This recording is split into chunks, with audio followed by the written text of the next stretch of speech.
The new heroes are already causing a buzz in the cursed apple. It's not been long since the last balance patch, but Valve are hard at work crunching the data, it seems. The Deadlock team have tweaked the numbers again and shipped another balance adjustment to Deadlock. Bebop's bombs have been tweaked once more, Graves' ghouls got adjusted, and Silver's been given a major round of adjustments mere days after release. So let's kick off the patch breakdown. As always, I'm your host Jacky Powers, and you're watching Patch Notice here on Dead Air. With 3 heroes left in the voting event and another joining the cast in only a few hours' time, Deadlock's expanding roster is requiring more and more adjustments. On that topic, who do you think is getting in today?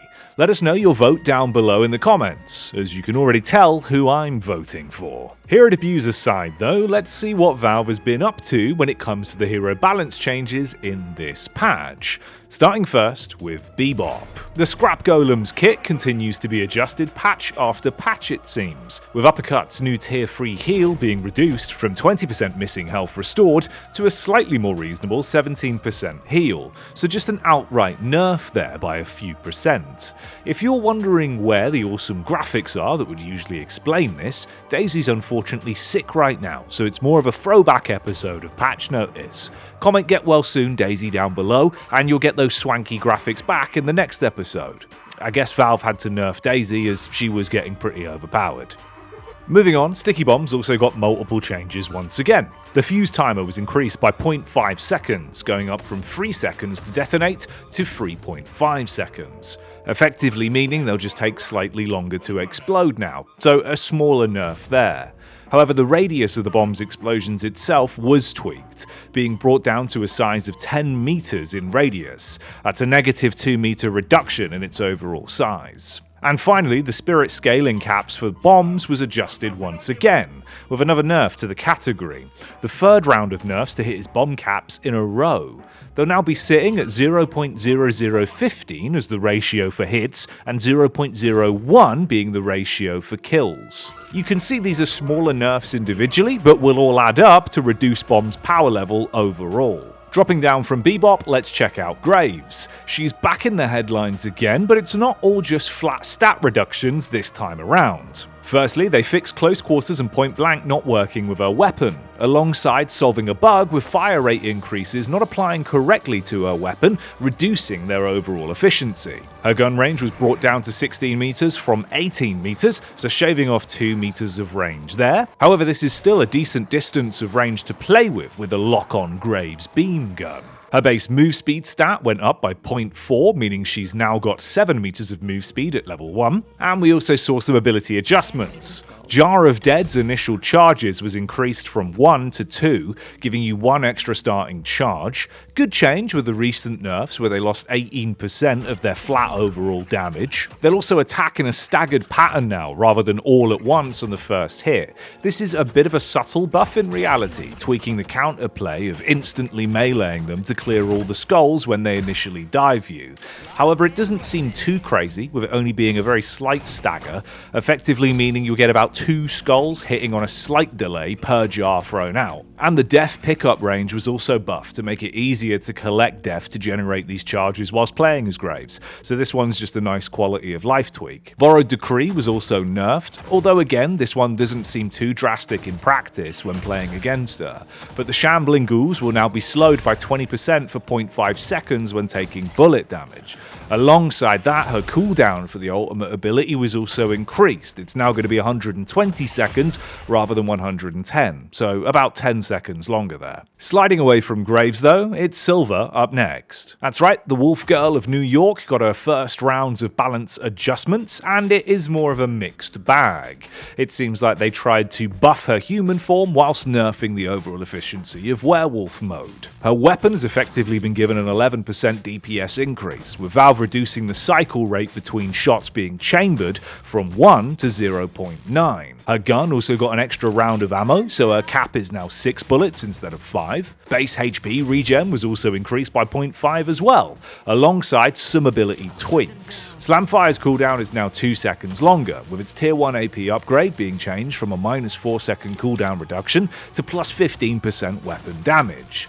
A tier 2 AP upgrade now grants minus 7 seconds off the cooldown instead of giving you plus 30% weapon damage. So a bit of a switch around there. And a tier 3 is now 8% current health instead of 10%. As for her second ability, Boot Kick, the tier 3 AP upgrade was adjusted from minus 25% damage to plus 80% spirit damage and minus 35% damage. Her third human kit ability, Entangling Bowler, was also tweaked, with the tier 3 upgrade now granting ricocheting bowlers and a minus 5 second cooldown on the ability. For her werewolf form, like in Curse, the based attack was changed to have a 0.5 meters additional attack range to play with a headshot resistance that's granted being reduced from minus 35% to a more reasonable minus 20%. Additionally, a bug was fixed where you would actually slow down when attacking with her weapon in wolf form. Weirdly, the notes state that it was actually granting this passive to the human weapon accidentally. They also solved her weapon not working with close quarters and point blank when in Lycan form, so clearly something in the back end for Valve has been solved for close quarters and point blank's interactions on the new heroes in this patch. You'll also need to generate more bloodlust to transform later on in a game of Deadlock, rather than it being the same rate from start to finish, as this was allowing her to burst damage very easily late game and granting her the ability to have her ult off CD far more often than intended. The cooldown was also increased at a flat rate from 22 seconds to a more reasonable 35 seconds. Her base health bonus was reduced from 350 to 100, with the move speed increase going down from plus 3 meters a second to plus 2. Go for the throat was also tweaked, with it now having its missing health damage dealt reduced from 8% to 6%, and the tier 3 increase on that was reduced by 1%, going down from 5% to 4%. Lastly, the cooldown was also upped from 5 seconds to 6.5 seconds. Moving on from the heroes, we also saw some items get adjusted. Dispel Magic now has a 2% higher spirit resistance built in, going up from 14 to 16%. Fury Trance had its fire rate reduced from plus 35% to plus 30. Mystic Reverb was adjusted so that its imbued lifesteal went down from 30% to 27%. And lastly, both Spirit Resilience and Bullet Resilience were changed. The HP threshold trigger was changed to be 40% on both of them, with the resistance bonus granted being adjusted from 30% to 22% of a reduction there, so a flat reduction on the resistance you're gaining for both items. Finally, we got a few quick Street Brawl specific changes. In Brawl, healing in base will now be 2 times quicker than in regular games of Deadlock, allowing you to actually back and attempt to return to lane for clutch plays after healing, if you've got low HP, where it was almost guaranteed previously it'd be a guaranteed loss in that round if you tried it due to the very slow heal time. Randoming your hero will also grant the additional bonus reroll on the first, second, and now third round. And McGinnis's Heavy Barrage was cut short to 8 seconds in duration rather than 13 seconds specifically in Brawl, meaning her ultimate effectiveness for oppression won't be as overpowered now. Lastly, Jar of Dead's charge cooldown went up by 3 seconds to try and stop some of the Deadhead spam. Talking of Deadheads, if you enjoy our patch videos here on Dead Air, why not join our members program and subscribe to Dead Air today? You'll be featured in the credits like these massive legends. Thanks to our amazing Deadheads for supporting myself and Daisy here at Dead Air. Don't worry, Daisy won't be gone for long and she'll be back soon, so those amazing graphics you all know and love will be back by the next episode. But that's it for this episode of Patch Notice. Thanks for watching and get back out there. I've been your host Jacky Powers, and I'll see you next time.